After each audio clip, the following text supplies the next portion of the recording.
Bonjour les amis, bonjour à tous. Alors je vais vous proposer aujourd'hui une vidéo super intéressante pour permettre, on va terminer la saison, il nous reste encore des légumes qu'on doit accentuer un petit peu leur croissance, leur donner un maximum de chances d'arriver à maturité.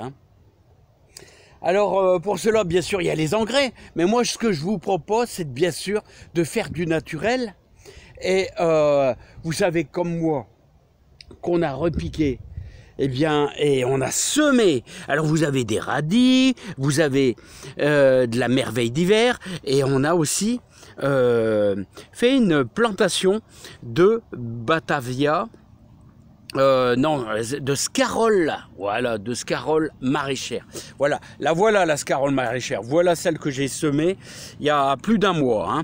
Elle est magnifique. Voilà, et vous voyez même que le fait de couper les feuilles, bien sûr, ça reprend déjà. Bon, c'est pas la question. Moi, ce que je vous proposais, quelque chose de super important, c'est qu'il va falloir qu'on fasse un engrais naturel avec nos plantes qu'on trouve au niveau de la végétation et qu'on trouve pratiquement partout. Alors bien sûr, c'est quelque chose de très connu, mais bon, bah, ça va aider aussi un peu les débutants. Et il faut un engrais qui soit très riche en azote, autrement dit qui fait de la feuille. Il faut que ça fasse de la feuille. Et bien forcément, on utilisera la plupart du temps des orties. Alors ce que je vous propose, c'est qu'on fasse un purin d'ortie. Pour ceux vraiment qui n'ont pas d'ortie, on va pouvoir utiliser autre chose. Alors quelque chose qui est super utile pour les tomates, pour terminer la croissance des tomates, je vous ai préparé, vous voyez, la consoude. Je vais me mettre peut-être un petit peu plus au soleil, là vous la voyez, la consoude. Alors regardez bien ces fleurs. Alors là, c'est plutôt riche en potasse. Et la potasse, alors regardez les feuilles, c'est plutôt pour, les tomates. Voilà. Alors vous avez aussi quelque chose qui est très connu, je vais le mettre au soleil, c'est le pissenlit. Le pissenlit, vous prenez les belles feuilles et en plus ça a l'avantage, la potasse et le pissenlit, c'est que ça ne va pas brûler vos légumes. Bien sûr. Alors ce que nous on va concasser, bien sûr avec des gants, je viens de les cueillir. Bon là ça va, j'ai de la grosse peau. C'est un bon kilo d'ortie pour 10 litres d'eau qu'on va laisser macérer. Bon, bien sûr je vais ajouter cela. Et ça va nous permettre de faire de la feuille. On va faire de la feuille pour nos salades ici, nos merveilles d'hiver. On pourra arroser bien sûr nos chicorées ainsi que nos pains de sucre. Alors vous pouvez même aller jusqu'à arroser vos poireaux, poireaux, carottes, tout ça, voilà. Donc alors on va attaquer. Bon, c'est quelque chose de vachement connu, mais c'est quelque chose qu'il faut exploiter parce que c'est hyper naturel et c'est super bon pour le jardin. Voilà. Alors pour ceux qui sont dans le sud, n'oubliez pas, faites attention, au bout de 15 jours, ça devient assez fort. Moi j'ai tendance à le diluer. Et d'ailleurs au bout d'une semaine, je m'en sers un petit peu et je vais le laisser à l'air libre. Bien sûr, ça sent un peu mauvais. Ça c'est toujours dû à la fermentation, ça c'est sûr. Mais vous avez un produit naturel, vous avez que du bon. Vous serez pas malade, ça renforce vos légumes, c'est plein de bonnes choses. C'est un truc, tous les anciens ils faisaient ça. Allez, je vais mettre ça en pause et on va attaquer. On va tout couper ça en morceaux avec nos gants. Alors les amis, j'ai déjà broyé les 3/4 des orties.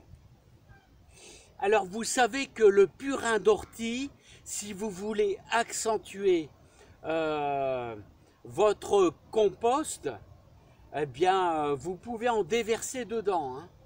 Alors ça va être, vous aurez un super compost pour l'année prochaine. Donc n'hésitez pas à en faire un peu plus et d'arroser votre compost. Et n'oubliez pas que le compost, il faut le mélanger aussi un peu.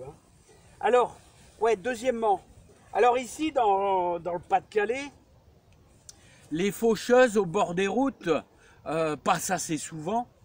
Et donc, essayez de prendre des orties. Vous voyez, vous essayez de prendre des orties qui n'ont pas de graines. Autrement, bon, ça risque de pousser un petit peu dans votre jardin. Voilà, mais bon, essayez de prendre sans graines, tout simplement. Hein. Ici, ils ont été fauchés, donc forcément, ils refont un petit peu de végétation sans graines. Alors moi, je ne fais pas dans la dentelle, tout simplement. Moi, je les broie avec des gants. Je les divise en 4 ou 5, là, voilà, comme ça. C'est très bien. Je ne fais pas de chichi, les amis. Ça va pourrir. Vous allez voir, dans 10 jours, on aura déjà quelque chose de super bon. Voilà. Et n'oubliez pas que après, quelquefois, je le réutilise. Je vide quasiment tout l'eau. Et hop, comme on a tous nos tiges avec, les tiges mettent plus longtemps à se décomposer. Et ben, vous verrez que on peut refaire un petit, quoi. Hein. Un petit. Alors les pissenlits, surtout ne mettez pas les racines avec. Autrement, dans votre jardin, vous allez avoir du pissenlit. Le pissenlit, c'est plus coriace, hein, c'est plus costaud au niveau du végétal. Hein. Voilà, tout simplement. Ouais, il est costaud celui-là. Hein. Voilà. On va la broyer encore un petit peu. Et regardez la consoude. Alors la consoude, très riche en potasse, super bon pour arroser les tomates. Hein. Les tomates, les pommes de terre, ils adorent la consoude aussi. Hein. Pommes de terre, il faut pas mal de potasse. Tout simplement. Voilà, on arrive à un bac quasiment plein. Alors, moi je dis, essayez de faire vraiment le maximum en produits naturels. Hein, c'est important. Hein, vous pouvez obtenir un engrais super riche pour votre jardin. Nettement meilleur que tous les produits chimiques, hein, bien sûr. Hein, et autres. Voilà, regardez. Hop. Je vais y ajouter au moins 15 litres d'eau là. Voilà. Et je vais le laisser à l'air libre. Hein. Voilà. Voilà. Mon petit bâton qui va bien. Vous allez le laisser macérer. Alors je vais le laisser au moins une dizaine de jours. Hein. À partir de 15 jours, on a déjà quelque chose de fabuleux. Mais au bout de 10 jours, moi, je m'en sers déjà. Hein. Alors, quel est mon but recherché? Mon but recherché, dans 15 jours, on sera... on est le 10, donc on sera fin août. On a encore tout le mois de septembre. Et un petit peu en octobre, où la salade va pousser encore assez bien. Hein. On va être aux alentours quand même, je l'espère, au mois d'octobre de 15 degrés. Et donc on va essayer d'obtenir un petit peu de pommes. Essayez d'avoir une belle salade bien formée. Alors c'est pour ça, des fois, il faut lui donner un petit coup de main. On va donner un petit coup de main, surtout pour nos salades, avec notre azote là. Hein.